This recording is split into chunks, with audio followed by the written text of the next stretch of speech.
Então vamos lá. Vamos passar aqui, vou jogar na tela aqui, eu trouxe aqui no nosso material, vocês vão poder ver aí, vários casos já decididos pelo STF, e a gente eu vou passar rapidamente aqui por esses slides, vou destacar alguns, só para vocês terem uma ideia, isso aqui é uma amostragem do que já foi decidido pelo STF, que é cobrado em prova também, tá? Porque a análise, né, o estudo da jurisprudência do STF é casuística mesmo no tema da repartição de competências. Você tem que conhecer a maior quantidade possível de precedentes para chegar na prova sabendo de quem é a competência para aquelas diversas leis lá, tá? Então vamos lá, jogando aí na tela para vocês. Olha só. Por exemplo, o STF já decidiu que uma lei que estabelece, né, uma gratuidade em estacionamento privado não é uma lei que trata de direito do consumidor, é uma lei que trata de direito civil, porque envolve relação contratual, né, o contrato de depósito do veículo. Então, a competência da União. Artigo 22, inciso 1, direito civil. Tá? Agora, uma lei que trata de parcelamento de multa de trânsito também é de competência da União. Tá? Por quê? Porque trata de trânsito e transporte. Está lá no artigo 22, inciso 11 da Constituição Federal. Tá? É a mesma coisa, uma lei que trata de cancelamento de multa de trânsito aplicada em rodovia estadual. Olha só, a rodovia é estadual, mas uma lei sobre isso é de competência da União também, por quê? Porque é o tema de trânsito e transporte. Tá? Outros exemplos. Lei sobre serviço de mototáxi. Olha só, mototáxi é um serviço que é prestado de forma local, né? Às vezes numa comunidade, nos limites de um município, é um transporte rápido ali. Então, claramente existe, né, algum interesse local nesse transporte aí. Só que como envolve o tema trânsito e transporte, é a competência da União. Lei municipal não pode tratar disso. Tá? O STF já decidiu exatamente isso. Limite de tempo de espera para ser atendido em cartório. Nesse caso, o STF entendeu que é uma questão ali de interesse local mesmo e disse que lei municipal pode tratar disso, porque o artigo 30, inciso 1, prevê que os municípios legislam sobre temas de interesse local. Tá? Seguindo aqui também, medidas de conforto e segurança em agências bancárias. O STF também decidiu que isso é tema de interesse local e que os municípios têm competência para legislar sobre isso, com base no artigo 30, inciso 1. Agora, olha só, se for uma lei que trata de horário de funcionamento de instituição financeira, aí a competência não é dos municípios, é da União, aqui embaixo. Ó. Por quê? Porque trata de sistema financeiro nacional, que é de competência da União. Tá? Nos termos do artigo 22, inciso 7, artigo 192, e também tem uma súmula do STJ sobre isso, súmula 19. Tá? Agora, isso é para horário de funcionamento de instituição financeira. Se for horário de funcionamento de comércio local, sem ser instituição financeira, aí é um tema de interesse local e aí é competência dos municípios com base no artigo 30, inciso 1. Tá bom? Está, inclusive, súmula vinculante número 38. Outro caso. Será que pode uma lei estadual estabelecer algum tipo de prioridade nos processos judiciais, na tramitação de processos judiciais? Não pode. Por quê? Porque o STF entendeu que isso é tema que diz respeito, não é procedimento, é direito processual. Então, a competência da União. Artigo 22, inciso 1. Tá? Outros exemplos aqui. Lei estadual pode estabelecer regras sobre data de vencimento e sobre redução de mensalidades escolares? Seria isso norma de direito do consumidor? Não, não pode. Isso aí é competência da União. Por quê? Porque é direito civil. Tá? O STF entendeu que isso aqui é direito civil, certo? Lei sobre meia passagem em transporte coletivo municipal. Aí é interesse local. Os municípios podem legislar sobre isso, segundo o STF. Tá? Agora, um caso bem interessante aqui, ó, uma lei que permite comercialização de artigos de conveniência, tá? Não é remédio, artigo de conveniência em farmácia. Pode ser uma lei estadual? Pode. Por quê? Porque o Estado pode fazer isso com base naquela competência remanescente dele, do artigo 25, parágrafo 1º, que fala que cabe aos estados o que não for atribuído a outros entes ou não for proibido aos estados. É a competência remanescente. Como esse tema não é atribuído pela Constituição a nenhum outro ente federado, os estados podem legislar sobre isso. Tá? A competência remanescente dos estados é ampla, certo? Agora, voltando aqui na tela. A gente lembra que eu falei daquele caso do interrogatório por videoconferência? Será que pode uma lei estadual estabelecer isso no processo penal? E essa discussão ocorreu no STF envolvendo uma lei do Estado de São Paulo. No Estado de São Paulo, uma lei previu a realização de interrogatório no processo penal por meio de videoconferência, né, para o detento não ter que sair lá da carceragem, certo? E foi questionada no STF essa lei. O STF decidiu o seguinte, que o Estado não tem competência para tratar disso, porque não é uma lei que trata de procedimento, é uma lei que trata de processo, de direito processual. Por quê? Porque envolve o exercício do direito de defesa. Se aquela lei interfere no próprio direito de defesa, é uma lei processual, não é uma lei de mero procedimento. Tá? Hoje em dia a gente tem interrogatório por videoconferência, mas é porque o CPP foi alterado depois por uma lei federal. Tá? Mas não pode uma lei estadual tratar dessa matéria. Tá? Isso já foi decidido pelo Supremo Tribunal Federal. Outro tema interessante que já foi cobrado em segunda fase CESP, em prova de procuradoria, se eu não me engano foi prova da PGE do Maranhão ou PGE Amazonas. PGE Amazonas acho que não foi CESP o último concurso, né? Então acho que foi PGE Maranhão, tá? Que é o seguinte, será que uma lei estadual pode estabelecer assim, ficam estendidos aos servidores seletistas estaduais esses direitos dos servidores estatutários estaduais? Será que pode? Não pode, tá? A princípio poderia parecer que os estados poderiam fazer isso com base na sua autonomia, né, para organizar a sua administração pública. Mas não pode, por quê? Porque os servidores seletistas são regidos por relação de emprego, pelas normas trabalhistas. Então as vantagens do emprego são questões que dizem respeito ao direito do trabalho.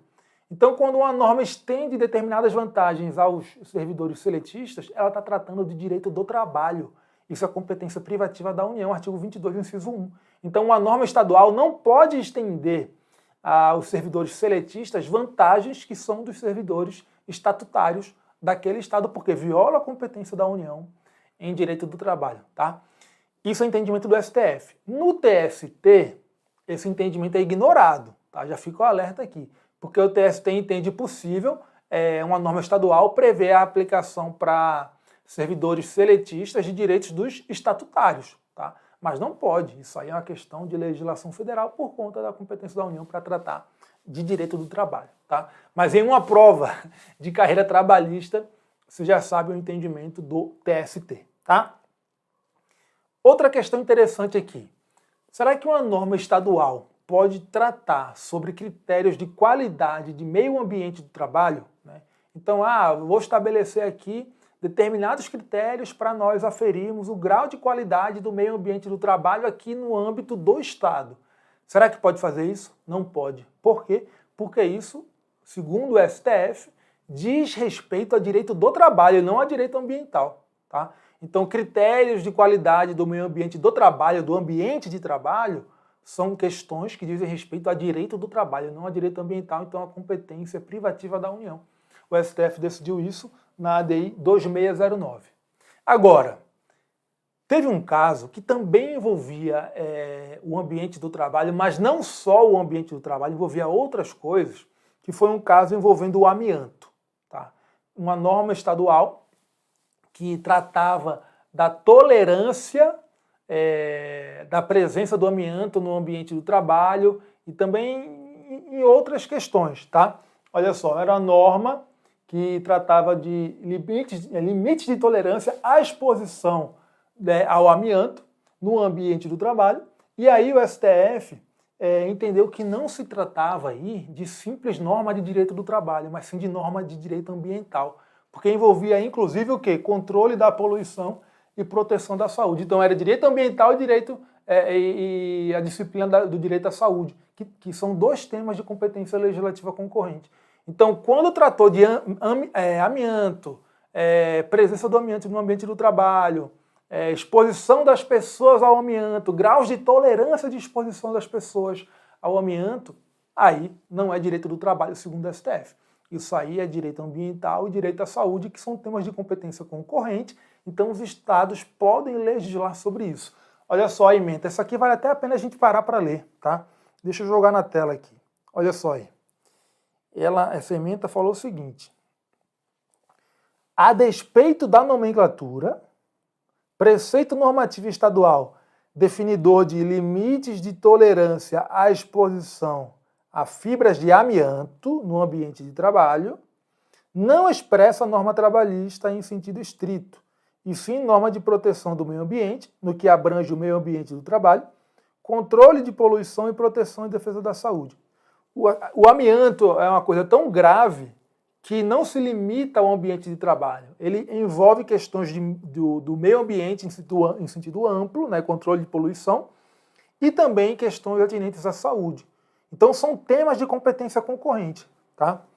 De modo que, segundo o STF, aqui é inocorrente a ofensa aos artigos 21, inciso 24 e 22, inciso 1 da Constituição. Então não há aí uma competência da União.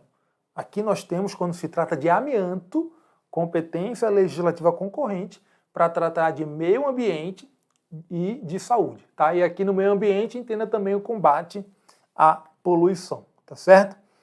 E para a gente finalizar a aula, nós temos dois temas muito importantes, que são os temas das telecomunicações e do porte de arma de fogo.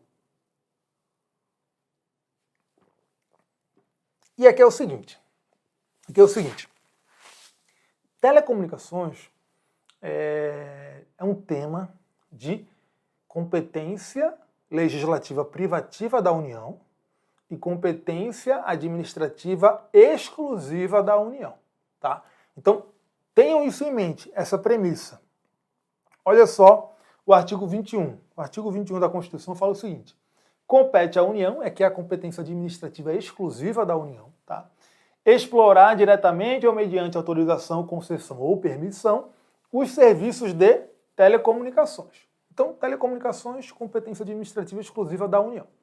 E aí no artigo 22, fala o seguinte: a Constituição compete privativamente à União legislar sobre, inciso 4, águas, energia, informática, telecomunicações e radiodifusão. Então, telecomunicações são um tema de competência legislativa privativa da União e administrativa exclusiva da União. Só a União pode atuar no tema das telecomunicações, segundo a Constituição, tá?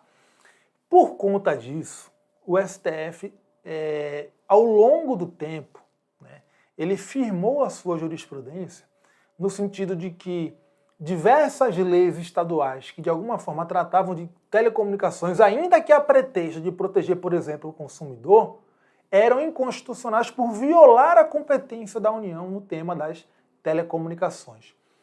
Então, vejam, era uma jurisprudência do STF bastante centralizadora do poder nas mãos da União. Tratou de telecomunicações, meu amigo, é competência da União. Não venha alegar que você está querendo aqui proteger o consumidor, proteger qualquer outra coisa, proteger a saúde, o meio ambiente. Não, é competência da União. Então, lei estadual não pode tratar disso, é inconstitucional por usurpar a competência da União. E aí, eu tenho aqui alguns exemplos em que esse entendimento foi adotado pelo STF, tá? Olha só, por exemplo, uma lei estadual, tá pequeno aqui, né? Deixa eu jogar na tela, peraí. Uma lei estadual que tratava, olha só, tratava de quê? Disciplinava, né, a validade de créditos de celulares. Foi uma lei do Mato Grosso do Sul que foi editada a pretexto de proteger o consumidor. E aí o Supremo falou: isso aqui trata de telecomunicações, é competência da União. Lei estadual inconstitucional. Outra, na mesma linha, uma lei estadual aqui do Rio de Janeiro, que possibilitava, né, permitia o acúmulo de minutos de franquia mensal do celular. Então você tinha lá uma franquia de, sei lá, 60 minutos por mês e usava 30. Você podia acumular esses 30 que sobraram no mês seguinte e por aí ia, né? Isso era o que falava essa lei estadual. O STF disse: olha, isso aqui é tema de telecomunicações, a competência da União, então essa lei aqui é inconstitucional, essa lei estadual. Outro caso, lei estadual que veda cobrança de assinatura mensal básica pelas concessionárias de telefonia, tá, no Estado. O STF também julgou inconstitucionais, por quê? Por usurpar a competência da União no tema das telecomunicações. Outro exemplo, olha, são vários, né? Outro exemplo, lei estadual que obrigava as empresas de telefonia a informar à polícia a localização de aparelho celular, tá, dos clientes da companhia. E aí o STF entendeu também que era inconstitucional por tratar de telecomunicações. Tá? Em outro caso, né, mais um, aqui de São Paulo agora, uma lei estadual que obrigava as operadoras de telefonia a criar um cadastro dos seus clientes e nesse cadastro ela colocaria os clientes que teriam interesse em receber propaganda de telemarketing, né, aquele serviço de vendas por meio de telefone. Por quê? Porque os que não estivessem no cadastro não poderiam receber esses telefonemas.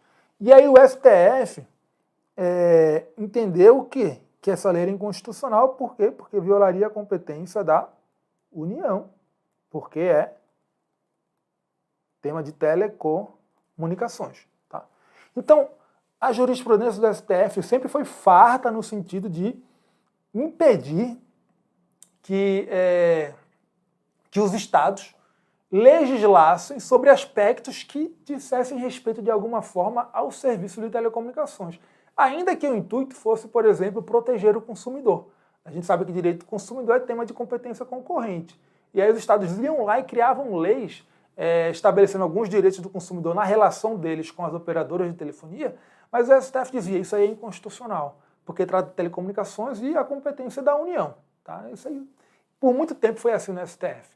Mas, recentemente, desde mais ou menos ali 2020, surgiu, né, no STF uma nova tendência em relação ao tema das telecomunicações e é uma tendência que se espalha para os demais temas da repartição de competências também. É uma tendência, né, uma nova tendência descentralizadora. Então, em vez do STF centralizar os poderes nas mãos da União, ele vem reconhecendo a competência dos entes periféricos, né, dos estados e dos municípios, em alguns temas nos quais antes ele dizia ser de competência da União. Tá? Por que essa tendência descentralizadora? Porque quando ele descentraliza as competências, ele está fortalecendo o pacto federativo. Porque uma federação é o quê? Uma federação é a união de entidades dotadas de autonomia e com competências próprias estabelecidas pela Constituição Federal. Se o STF o tempo todo fica centralizando o poder na União, centralizando o poder, ele está anulando a federação, porque ele está tirando o poder dos entes periféricos, né, dos entes subnacionais. Só que quando ele passa a reconhecer poder, né, atribuições a esses entes periféricos, ele está fortalecendo a federação, porque uma federação existe justamente para que diferentes entes tenham diferentes atribuições e exerçam as suas autonomias. Então, o STF passou a entender o seguinte: quando nós estamos diante de uma norma que pode abranger mais de um tema da repartição de competências, o intérprete deve preferencialmente concluir pela interpretação que atribua a competência ao ente periférico. Ou seja, a conclusão preferencial é aquela que descentraliza o poder. Então, você está diante de uma norma que envolve mais de um tema da repartição de competências, prefira a conclusão que descentraliza o poder, que dá a competência para o Estado, a competência para o município. Ou então você está diante de uma norma em que há dúvida sobre se ela se enquadra em um tema ou outro. Ainda que não envolva mais de um tema, só que você está na dúvida. Você também deve preferir a conclusão que descentraliza o poder para você fortalecer a federação. Então o STF passou a adotar essa linha de raciocínio. Tá? Então, por exemplo, olha só, na ADI 6204, o STF encarou de novo aquele tema do acúmulo de franquia de dados celulares. A gente viu que antes o STF tinha entendido que uma norma sobre acúmulo de franquia era inconstitucional, se ela fosse estadual, porque envolve telecomunicações. Aqui nesse precedente ele mudou. Ele falou que realmente é uma norma que trata de direito do consumidor, de proteção do consumidor. Então é um tema de competência concorrente, não é de competência legislativa privativa da União. Tá? Nesse caso específico, essa norma estadual ela tratava de temas que já estavam disciplinados nas normas gerais federais. Então, por isso, o STF entendeu seria inválida essa norma por invadir a competência da União, Só que aí era a competência da União para tratar de normas gerais dessa proteção do consumidor. Não a competência privativa da União em telecomunicações, tá? Mas aqui ele decidiu, é um tema de consumidor, competência legislativa concorrente, tá? Então aqui já ficou clara essa mudança de postura do Supremo Tribunal Federal. De novo, um outro tema que o STF já tinha enfrentado, a questão do cadastro dos clientes das operadoras de telefonia para dizer quais têm interesse no telemarketing ou não. Aqui era até uma norma que ia além disso. Era uma norma que mandava as empresas de telefonia criar esse cadastro e proibia as ligações de telemarketing nos finais de semana e nos dias úteis depois das 18 horas. E o STF entendeu que isso não era norma de telecomunicações, entendeu que era norma de direito do consumidor, competência legislativa concorrente. Tá? Olha só, é constitucional, a DI 5962, é constitucional lei estadual que determina às empresas de telefonia a criação de cadastro dos seus usuários que não queiram receber ofertas por telemarketing, além de proibir, né, além de a lei estadual proibir, essas ligações em fins de semana e nos dias úteis depois das 18 horas. Tá? Então, houve uma mudança de entendimento do STF. Ele descentralizou o poder aqui no tema das telecomunicações. Tá? Por quê? Porque ele deixou de enquadrar essas normas como telecomunicações e passou a enquadrá-las como normas que tratam de defesa do consumidor. Tá?